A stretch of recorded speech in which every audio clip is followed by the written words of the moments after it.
Advance 50,000 रुपया ते महीने दी 10,000। ये बढ़िया था गुरु। किन्ने पैसे मांग रहे हो दे 65,000 रुपया हैं 65,000 रुपया क्यों बस वैसे सही पैसा होगा की मतलब पिछले ले तेज मिले ना घर पाले ने नहीं की वजह और ही की वजह है तेज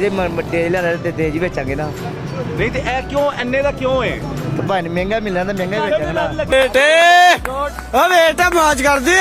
हाँ मौज कर दी वाह बेटे वाह अरे वाह शेर तुम तो बड़े हैवी ड्राइवर हो भाई रोटी लगी ना सानू पेड़ लग गया यार सानू पेड़ लग गया की लग्या तानू पेट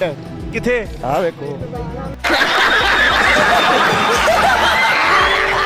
ए की है 65,000 दा आज पैसा भाई ਤੇ ਹੁਣ ਹੈਗਾ ਕਿੰਨੇ ਦਾ ਹੈ ए 65,000 रुपया ਦਾ ਕੀ मतलब है बस मतलब ये बता दिया आपको मैंने ਨਹੀਂ ਕਿੰਨੇ ਪੈਸਿਆਂ ਦਾ ਹੈ 65,000 रुपया भन कह दे रहा 65,000 ਰੁਪਏ ਦਾ ਤੇ ਹੈਗਾ हाँ ਵੇਚਣਾ ਕਿੰਨੇ ਦਾ ਹੈ 65 ਦਾ ही ਤੇ ਪੈਸੇ ਕਿੰਨੇ ਨੇ पैसे ही 65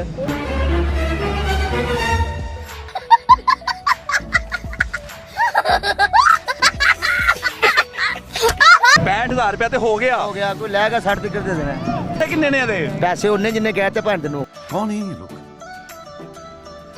कहाँ से आते हैं पैसे लेदा नहीं कोई पैसे लेदा तो पैसे और दूसरे कोई लेदा गल है ਨਹੀਂ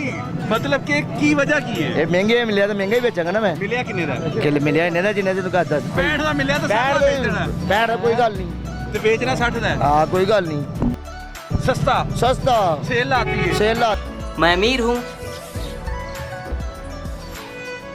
मैं अमीर हूँ बहुत पैसा है मेरे पास ਕਿਸ਼ਤਾਂ ਦਾ ਵੀ ਮਿਲਦਾ ਹੈ हाँ ਕਿੰਨਾ ਐਡਵਾਂਸ ਹੈ एडवांस 50,000 रुपया ਤੇ महीने दी 10,000